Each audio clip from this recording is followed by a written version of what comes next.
നിത്യശിക്ഷ, eternal punishment ആകട്ടെ, eternal life ആകട്ടെ, നമ്മളാണ് തിരഞ്ഞെടുത്തിരിക്കുന്നത്. ജീവനും മരണവും നമ്മുടെ മുൻപിലുണ്ട്. നമുക്ക് ഏത് വേണമെങ്കിലും തിരഞ്ഞെടുക്കാം. സഹോദരങ്ങളെ, നമ്മൾ എന്താണ് ചൂസ് ചെയ്യുന്നത്? ജീവനാണോ അതോ മരണമാണോ? ഇറ്റേണൽ ലൈഫാണോ ഇറ്റേണൽ പണിഷ്മെന്റ് ആണോ? നമ്മൾ എന്താണ് തിരഞ്ഞെടുക്കുന്നത്? നമ്മുടെ ഭാഗതയും എന്തിലാണ്?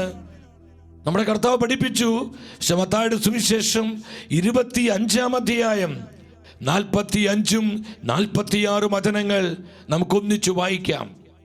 അവൻ മറുപടി പറയും, സത്യമായി ഞാൻ നിങ്ങളോട് പറയുന്നു, ഏറ്റവും എളിയവരിൽ ഒരുവന് നിങ്ങൾ ഇത് ചെയ്യാതിരുന്നപ്പോൾ എനിക്ക് തന്നെയാണ് ചെയ്യാതിരുന്നത്.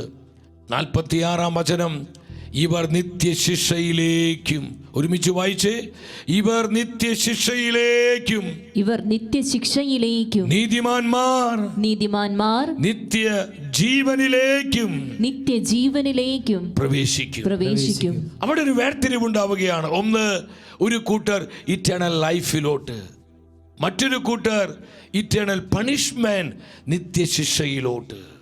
എൻ്റെ സഹോദരങ്ങളെ, ഇത് വളരെ പ്രധാനപ്പെട്ടതാണ്. നമ്മൾ വിശ്വസിച്ചാലും വിശ്വസിച്ചില്ലെങ്കിലും കർത്താവിൻ്റെ പ്രത്യാഗമനത്തിൽ സംഭവിക്കുന്ന അന്ത്യവിധിയിൽ ഇതാണ് സംഭവിക്കുന്നത്. കോലാടുകളും ചെമ്മരിയാടുകളെ അവൻ വേർതിരിക്കും. കർത്താവിനോട് ചേർന്ന് ജീവിച്ച് വിശ്വസ്തയോടെ ജീവിച്ചവർ നിത്യജീവനിലേക്കും, മറ്റവർ നിത്യശിക്ഷയിലേക്കും. നമ്മൾ ഇതിൽ ഏതിനാണ് ഉൾപ്പെടുക? ഇത് വളരെ ഗൗരവത്തോടെ നമ്മൾ ചിന്തിക്കണം സഹോദരങ്ങളെ. അപ്പോൾ നിത്യശിക്ഷ, നിത്യ നരകം എന്ന് പറയുന്നത് കെട്ടുകഥയല്ല. സ്വർഗ നരക ശുദ്ധീകരണ സ്ഥലങ്ങള്, എൻ്റെ സഹോദരങ്ങളെ, ഇത് കെട്ടുകഥകളോ മനുഷ്യൻ നന്നായി നടക്കുവാൻ മതം കണ്ടുപിടിച്ച സൂത്രമോ ഏതെങ്കിലും വ്യക്തികളുടെ ഭാവന സൃഷ്ടിയോ ഏതെങ്കിലും പ്രസ്ഥാനങ്ങളുടെ വ്യക്തിപരമായ വെളിപാടല്ല.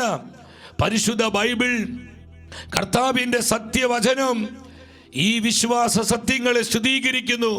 പരിശുദ്ധ സഭയുടെ പ്രബോധന അധികാരം ഈ സത്യങ്ങളെ സ്ഥിരീകരിക്കുന്നു. നരകത്തിൻ്റെ അസ്തിത്വത്തെ പരിശുദ്ധ കത്തോലിക്ക സഭയുടെ പ്രബോധന അധികാരം സ്ഥിരീകരിക്കുകയാണ്. ഒരു സംശയം വേണ്ട നമുക്ക്.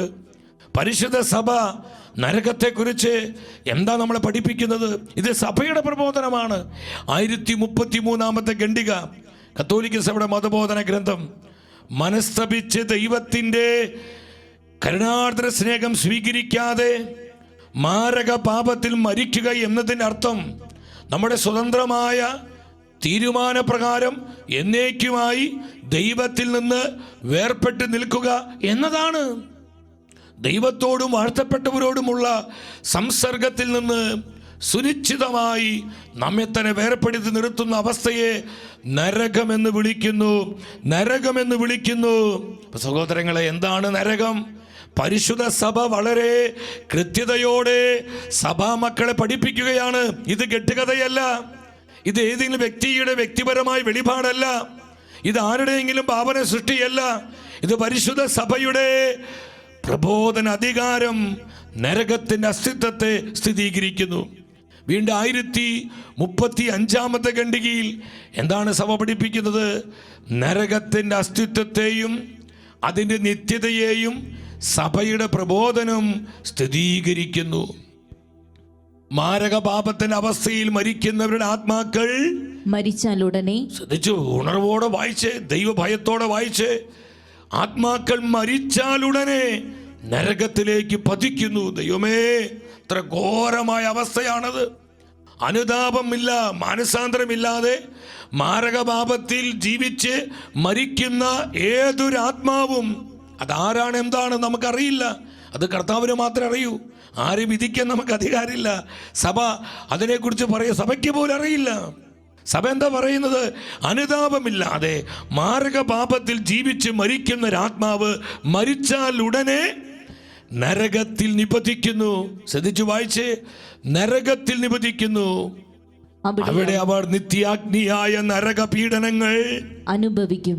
നരകത്തിലെ പ്രധാന ശിക്ഷ ദൈവത്തിൽ നിന്നുള്ള എന്നേക്കുമായ വേർപാടാണ്. എന്തൊരു ദുരന്തമാണത് സഹോദരങ്ങളെ!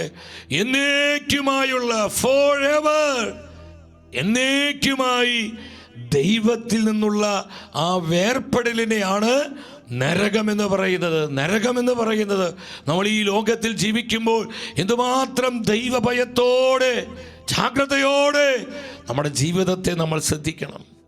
വീണ്ടും 1037 ഖണ്ഡികയിൽ പരിശുദ്ധ സഭ പഠിപ്പിക്കുന്നു, നരകത്തിൽ പോകാൻ ആരെയും ദൈവം മുൻകൂട്ടി നിശ്ചയിക്കുന്നില്ല.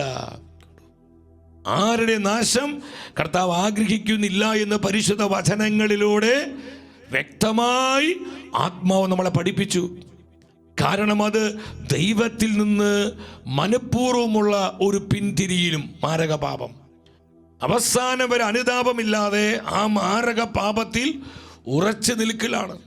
ആരും നശിക്കാതിരിക്കാനും എല്ലാവരും അനുതാപത്തിലേക്ക് വരാനും ആഗ്രഹിക്കുന്ന ദൈവത്തിൻ്റെ കാരുണ്യത്തിനായി സഭ കുർബാനയിലും തൻ്റെ വിശ്വാസികളുടെ അനുദിന പ്രാർത്ഥനകളിലും അപേക്ഷിക്കുന്നുണ്ട്